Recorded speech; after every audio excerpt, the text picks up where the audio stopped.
المغاربة يستهلكون الخمر أكثر من الحليب.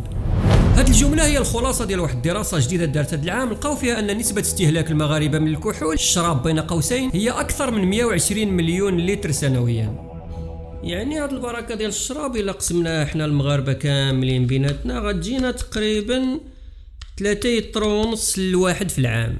دابا انا هاد الدراسة فاش طلعت عليها خلاتني نسول واحد السؤال مهم جدا، واللي هو هاد 3 لتر ونص اللي جات لي انا في حقي ديالي رزقي، شكون هاد كحل الراس اللي كيشربها؟ راه يقدر يكون زعر، حيت حسب القانون ما خصوش يكون كحل الراس، لان القانون المغربي كيمنع بيع الخمور للمسلمين ويؤكد ان البيع للاجانب فقط. وسطر لي على كلمة الاجانب.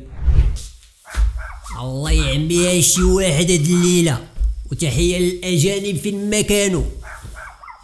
فاطمة راني وليت اجنبي. والو تجمع راسك كحل الراس، واش الاجانب كيسكروا ب20 درهم د الماحية؟ على مال الماحية ماشي شراب. وراه هذا هو الموضوع د الحلقة ديالنا السي الاجنبي المدرح. الماحية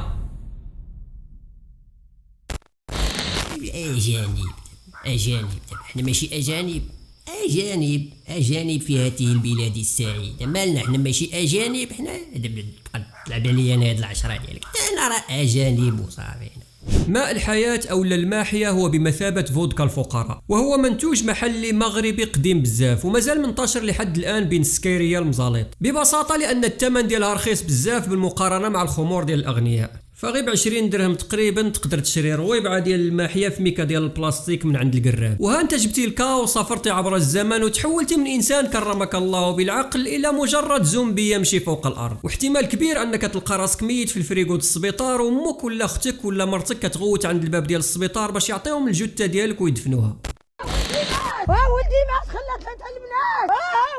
ولدي مات. الاصول ديال الماحيه جات من عند اليهود المغاربه اللي كانوا ساكنين في الملاح. فهاد النوع ديال الخمر كان بمثابه المشروب الرسمي لجميع فئات المجتمع اليهودي بالمغرب، بحال اتاي بالنعناع بالنسبه للمسلمين، وكانوا كيشربوه في جميع المناسبات الشخصيه والاسريه والدينيه ديالهم، سواء كانت مناسبات سعيده بحال في العراسات او في شي اسبوع مثلا، او مناسبات اليمه بحال في الموت او الجنايز. وكانوا اليهود في ذاك الوقت كيحضروا الماحيه في ديورهم عن طريق التقطير التقليدي، والمواد الاساسيه اللي كانوا كيوجدوا بها الماحيه ديال ذاك الوقت هي الشريحه او التمر. ومن بعد عمليه التقطير ديال هذه الفواكه الجافه كانوا كيخلطوا داك الماده اللي كيحصلوا عليها مع سكينجبير او ما ورد او العصير ديال الرمان باش كتعطي واحد النكهه لذاك الماحيه اللي كتحصلوا عليها. في سنه 1736 السلطات المغربيه سمحت لليهود المغاربه انهم يصنعوا ويحضروا الماحيه في ديورهم بشرط ما يبيعوهاش للمسلمين، ولكن مع ذلك كانوا كيبيعوها سريا للمسلمين كما كيبيعوها القرابه ديال دابا. ومن اكثر المناطق المغربيه اللي كانت منتشره فيهم الماحيه في ذاك الوقت هي مراكش، اكادير، وزان، دمنات،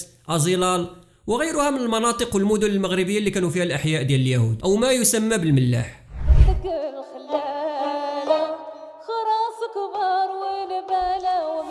واحد الشالوم عليكم ابا اسحاق.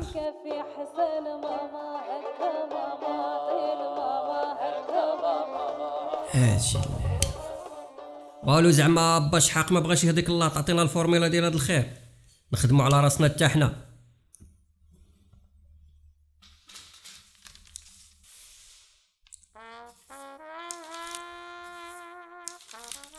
هذه هي الفورميلا والسر ديال الماحيه، خلاها لي با وبا خلاها له جدو وهكا مشات، يعني سر عائلي.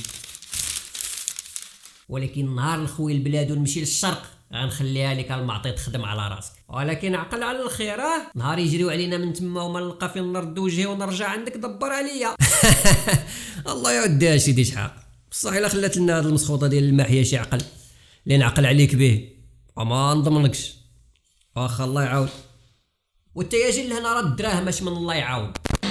وهكذا ولات صناعة الماحية والترويج السري ديالها بين المغاربة هو مصدر رئيسي ديال الأرباح الكبيرة بالنسبة لليهود المغاربة آنذاك. وبقات الأمور على حالها حتى دخل الاحتلال الفرنسي للمغرب سنة 1912 ومنع التقطير التقليدي ديال الماحية والتجارة الغير شرعية ديالها لسبب واحد، وهو أنه كان بغى يحتكر سوق الخمور بوحده ويبيع النبيذ والكحول الفرنسي بدون منافسة من أي جهة أخرى. ولكن مع كاع هاد الإجراءات ديال المنع والتشديد ديال الإنتاج وبيع الماحية إلا أنها بقات كتباع في السوق السوداء ومازال كتباع لحد الآن.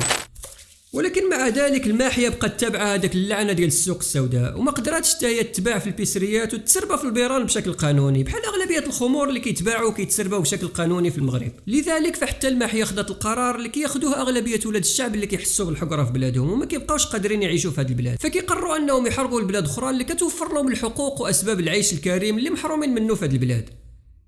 الماحيه حتى هي حرقات الميريكان ولات كتباع بشكل قانوني في قراعي كلاص عوض داك الميكاد البلاستيك اللي كانت كتباع فيها، وطلع لها الشان ولات تساويه حتى هي الثمن ولات كتباع ب 400 درهم في الميريكان. يا سلام على البيت الشعري العظيم. شاعر ولا ماشي شاعر؟ شاعر ديال 4 ريال. هادشي هزيتي غير الماحيه في يديك وبديتي كتشعر كنت شربها ما عرف شنو دير. كمل وليدي كمل الله يرضي عليك كمل.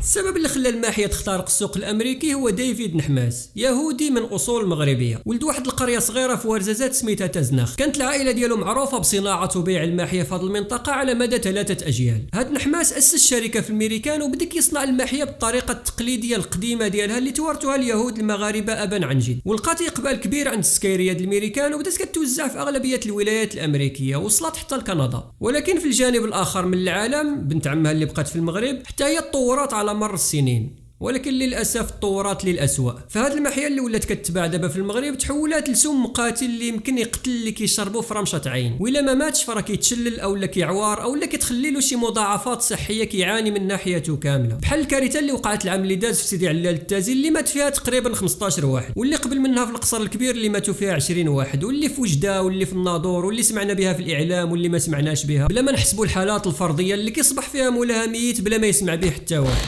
البارح عيطوا علينا نسيبتي عيطت عليا مشينا للتازي مشات من نهار السبت والدري ميت في وسط المحل شربوا هاد الماحيه مات عب وحده في وسط المحل.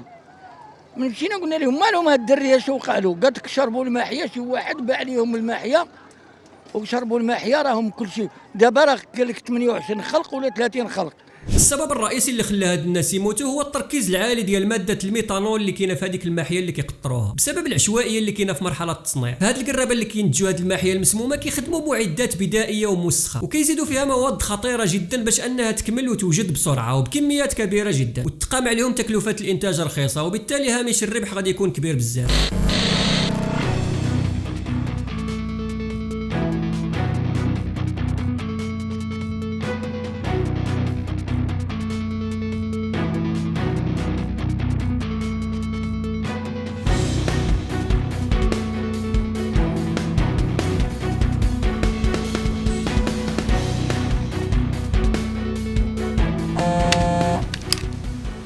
الو جي سي اش كاين؟ لقيت التركيبه باش غنديروا لاباس. كيفاش؟ وشنو هي هاد التركيبه؟ الماحيه. واش بغيت تصيفطنا للحبس في هاد العواشر؟ ناري اش هادشي درتيني في الكوكو. الله مرة غير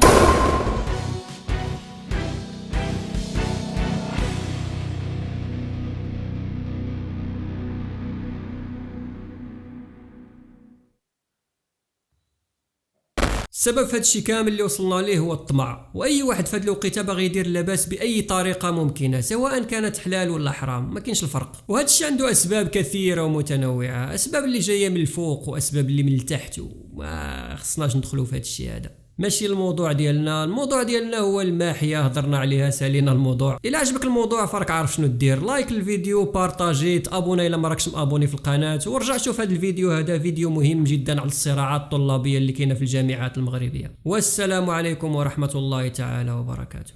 تنتلاقاو في شي فيديو اخر.